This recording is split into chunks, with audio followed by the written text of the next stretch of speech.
Salut à tous. Roger Federer est maintenant le numéro 1 mondial et ça va faire la 287e semaine. 287 semaines en tant que numéro 1 mondial, c'est tout simplement énorme. Le record est battu, c'est donc le record. Le record précédent était à Pete Sampras avec 286.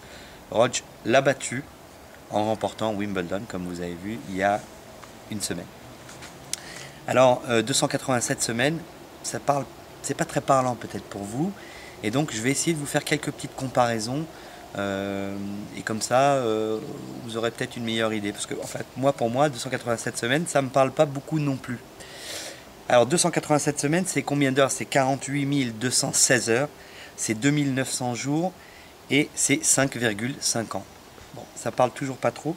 Et ben, c'est aussi la durée entre le moment où votre enfant est né et au moment où votre enfant rentre en CP. Pour ceux d'entre vous qui ont des enfants, ce sont des années assez longues, c'est une période assez longue. C'est quoi d'autre? C'est un peu plus d'un mandat présidentiel. C'est le temps passé en école primaire, 5,5 ans à peu près. C'est 143,5 tournois du Grand Chelem, c'est pas mal. C'est 10 guerres du Golfe, la première guerre du Golfe. C'est plus ou moins le temps de l'adolescence. C'est 8 grossesses quand même. C'est 32 144 matchs de foot.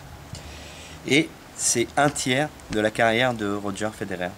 Bref, c'est juste énorme. Alors, Roger, félicitations. Et puis, pourvu que ça dure.